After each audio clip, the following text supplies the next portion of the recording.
Everyone, welcome back to my YouTube channel. आज हम पढ़ने वाले हैं केमिस्ट्री के फर्स्ट सेमेस्टर के इम्पोर्टेंट टॉपिक्स के बारे में, जहाँ क्या सब फर्स्ट सेमेस्टर में आता है और फर्स्ट सेमेस्टर के एग्ज़ाम में उनके जो हिट टॉपिक्स होते हैं उनके बारे में, जिसके पढ़ने से आपको ये कॉन्फिडेंस ज़रूर आएगा कि आपका फर्स्ट सेमेस्टर का एग्ज़ाम अच्छे से जाएगा।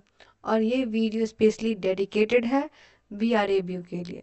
तो चलिए शुरुआत करते हैं, अपने टॉपिक्स को देखते हैं बिना किसी टाइम वेस्ट के। पहला टॉपिक है काइनेटिक थ्योरी ऑफ मॉलिक्यूल्स। क्या है काइनेटिक थ्योरी ऑफ मॉलिक्यूल्स? देखिए, the kinetic theory of molecules is a fundamental concept in physical chemistry that explain the behaviour of gases based on the idea that matter is made up of tiny particles, atoms or molecules in constant motion. This theory helps to understand the macroscopic properties of gases such as pressure, temperature and volume by considering molecular motion. यानी kinetic theory एक scientific model है जो ये कहता है कि हर matter specially gases बहुत छोटी छोटी पार्टिकल्स या मॉलिक्यूल्स से मिलकर बना होता है जो कॉन्टिन्यूसली मूव ऑन करते रहता है। According to kinetic theory, gas molecules move randomly in all directions and collide with each other and the walls of the container. These collisions are perfectly elastic, meaning there is no loss of kinetic energy. The pressure of gases is caused by the collision of molecules with the container walls. The temperature of a gas is directly proportional to the average kinetic energy of the molecules. Higher temperature means faster molecular motion. यानी कि जैसा मैंने बताया, जो continuously इनके particles जो है molecule से मिलकर बने होते हैं, जो कॉन्टिन्यूसली मूव करते रहते हैं। यही रैंडम मोशन गैसेस के प्रेशर, टेम्परेचर और वॉल्यूम जैसा प्रॉपर्टीज को एक्सप्लेन करता है।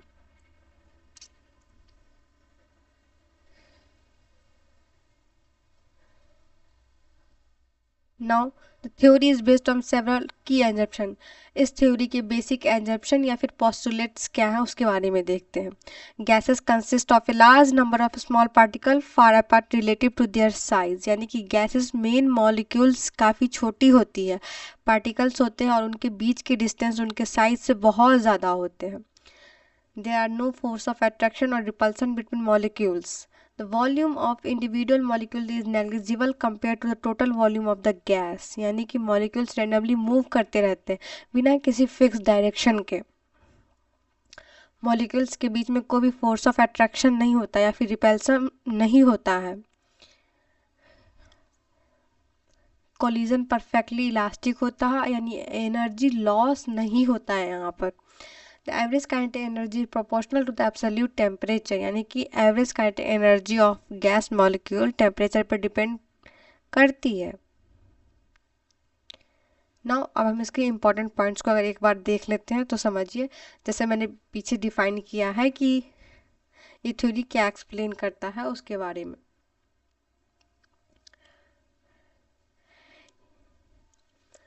The kinetic theory explains the behavior of matter, especially gases, in terms of motions of molecules. यानी कि ये प्रेशर तब जनरेट होता है जब गैस मॉलिक्यूल कंटेनर के वॉल से टकराता है, तब जाकर के इसके प्रेशर कंटेन होता है। एजम्पशन जैसा हमने भी पीछे देखा है, gas consist of large number of molecules in random motion, molecular size is negligible compared to the distance between them. No intermolecular force act as like ideal gas and collisions are perfectly elastic. और इसका formula देखें तो kinetic energy average equal to, यहाँ पे थोड़ा सा mistake है, 3/2 kT होता है, जहाँ K जो है वो बोल्ट्जमैन कांस्टेंट को डिफाइन करता है और T जो है वो टेम्परेचर इन केल्विन में डिफाइन करता है। तो ये थ्योरी ये एक्सप्लेन करता है कि प्रेशर तब जनरेट होता है जब मॉलिक्यूल्स कंटेनर्स के वॉल्स के साथ टकराते हैं। टेम्परेचर गैस मॉलिक्यूल्स के एवरेज काइनेटिक एनर्जी को शो करता है। जितनी ज़्यादा स्पीड से मॉलिक्यूल मूव करेगा उतना ज़्यादा टेम्परेचर बनेगा।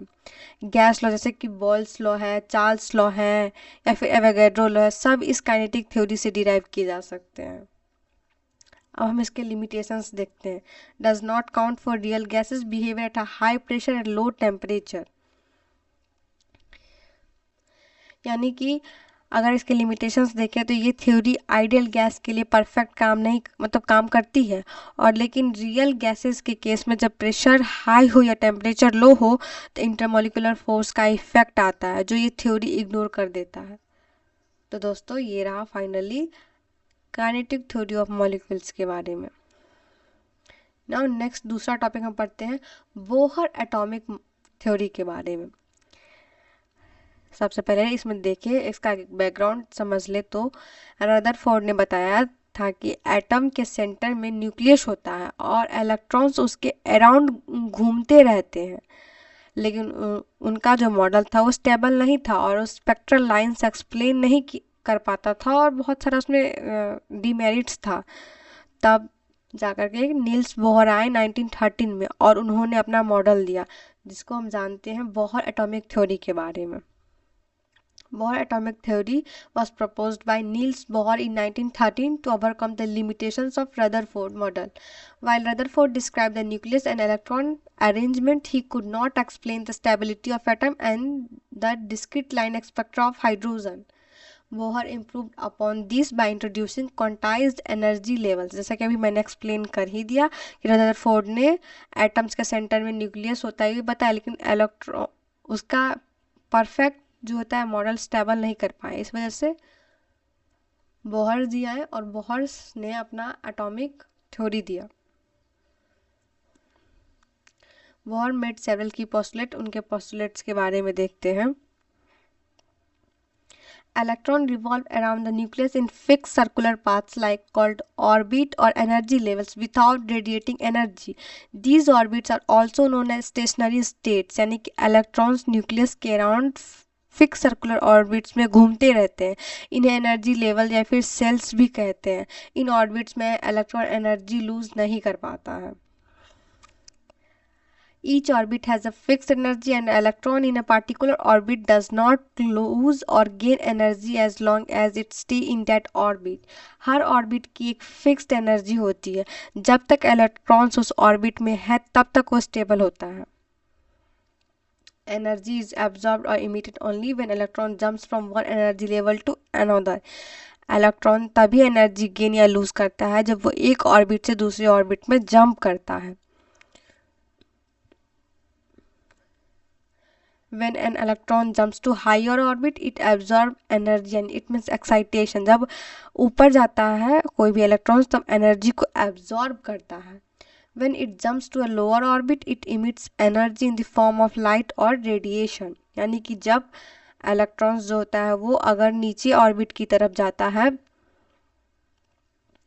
तब एनर्जी रिलीज करता है। ये एनर्जी होती है लाइट के फॉर्म में। अगर हम इसका फॉर्मूला देखें तो delta E equal to E2 minus E1 equal to H nu, यानी कि इसके एनर्जी लेवल्स के ऊपर में ये डिफाइन कर दिया है यहाँ पर जाकर के ना। यहाँ पे angular momentum of an electron is quantized and given by mvr equal to nh2 pi. यहाँ पे अपॉन होता जो कि गलत है शायद, यहाँ पे मैंने चेक नहीं किया, एक बार आप इसको देख लीजिएगा ठीक रहेगा। इलेक्ट्रॉन का एंगुलर मोमेंटम क्वांटाइज्ड होता है और उसका फॉर्मूला हो जाएगा mvr इक्वल टू nh/2 पाई। यहाँ n है जो वो ऑर्बिट नंबर को शो कर रहा है प्लैंक्स कांस्टेंट के हिसाब से, 1 2 3 4 कुछ भी। अब सक्सेसफुल मतलब सक्सेस क्या था बोहर मॉडल्स का उसके बारे में देखते हैं। Bohr's model successfully explain the hydrogen atom spectrum but could not explain spectra of multi electron atoms और fine structure.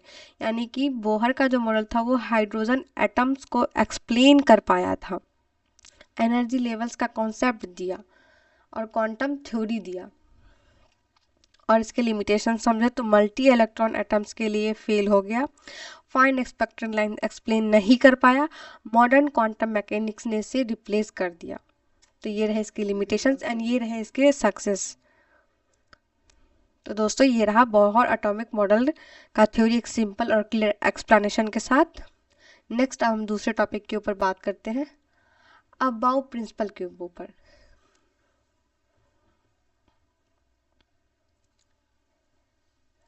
The word above is a German for building up. This principle explains how electrons are filled into atomic orbital in an orderly manner. Aufbau एक German word है जिसका मतलब होता है buildup. इस principle के according electrons atom के orbitals में लोएस्ट एनर्जी से स्टार्ट करके ग्रेजुअली हाई एनर्जी ऑर्बिटल में फिल होते हैं। यहाँ पे दिया गया है according to the Aufbau principle electron are added to the lowest energy orbitals first before moving to higher energy orbital. This helps determine the electron configuration of an atom. यानी मतलब कि पहले फर्स्ट ऑर्बिटल फिल होगा, फिर second, फिर third, उसके बाद इसी तरह से फोर्थ फिफ्थ सब जाते जाएगा। तो पहले फर्स्ट अगर जब फिल होगा तो 2s में फिल होगा, फिर 2p में फिल होगा, इसी तरह से 3s 3p दिया जाएगा। जैसे यहाँ रैंकिंग दी गई है 1s 2s 2p 3s 3p 4s 3d 4p। Now next poly exclusion principle, उसके बारे में देखते हैं।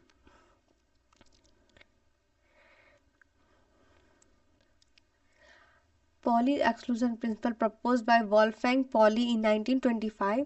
This principle states that no two electrons in the same atom can have all four quantum numbers identical. इस principal को वॉल्फैंग Paul ने 1925 में दिया था। ये कहता है कि एक ही एटम्स के दो इलेक्ट्रॉन्स के सभी चार क्वांटम नंबर सेम नहीं हो सकते हैं। अब चार क्वांटम नंबर क्या होता है उसके बारे में सबसे पहले समझते हैं। NLM हमारे क्वांटम नंबर के अंदर आते हैं। तो इसका सिंपल मतलब ये है कि एक ऑर्बिटल में मैक्सिमम 2 इलेक्ट्रॉन हो सकता है, लेकिन उनके स्पिन्स अपोजिट होने चाहिए, एक और दूसरा एक अलग। जैसे कि SP DF जैसे हम पढ़ते हैं ना, तो वहाँ पे यूज़ करते हैं ना, जब हम क्वांटम नंबर के बारे में आते हैं तो वहाँ अलग अलग यूज़ होता है। NLM N ऐसे करके बहुत सारे क्वांटम नंबर यूज़ होते हैं। तो वहाँ पे उन्होंने बोला कि हर इलेक्ट्रॉन के ऑर्बिटल में स्पिन क्वांटम नंबर होना चाहिए, जहाँ +-2 एंड ½ के बारे में यूज़ होगा। एग्जाम्पल देके उसने समझाया। For example in this first orbital 2 electrons can be accommodated but one wheel spin up and other will be the spin down. Example में उन्होंने ये समझाने की कोशिश की कि जैसे कि कोई एक ऑर्बिटल है, उसमें अगर 2 इलेक्ट्रॉन्स हुआ तो सबसे पहले फर्स्ट इलेक्ट्रॉन का जो फिलअप होगा वो अपर साइड में होगा और सेकंड का जो होगा वो लोअर साइड में होगा। इस वजह से अगर किसी ऑर्बिटल में ऑलरेडी 2 इलेक्ट्रॉन है तो थर्ड इलेक्ट्रॉन उसमें नहीं जा सकता है, उसे फिर नेक्स्ट अवेलेबल जो उसके दूसरे बगल वाला ऑर्बिटल होगा उसमें उसको जाना पड़ेगा।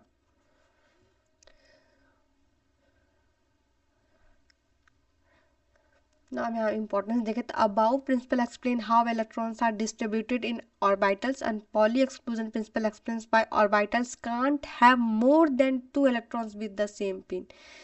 So together these principle helps in writing correct electronic configuration and understanding atomic structure। यानी कि above principle हमें बताता है कि किस ऑर्डर में ऑर्बिटल्स फिल्स होते हैं, और पॉलीज एक्सक्लूजन प्रिंसिपल जो हमें बताता है कि कितने इलेक्ट्रॉन्स एक ऑर्बिटल में जा सकते हैं और कैसे।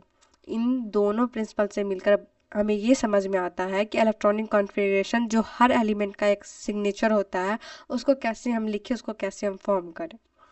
तो दोस्तों ये था डिटेल एक्सप्लेनेशन इम्पॉर्टेंट टॉपिक्स का, जहां हमने द काइनेटिक मॉलिक्यूलर थ्योरी की बात की, बोहर एटॉमिक थ्योरी की बात की और अबाउस प्रिंसिपल पॉलीज एक्सक्लूजन प्रिंसिपल के ऊपर बात किया। अगर आपको कॉन्सेप्ट क्लियर हुआ हो तो वीडियो को लाइक करें और चैनल को सब्सक्राइब करें। मिलते हैं इसके पार्ट 2 में। Thank you.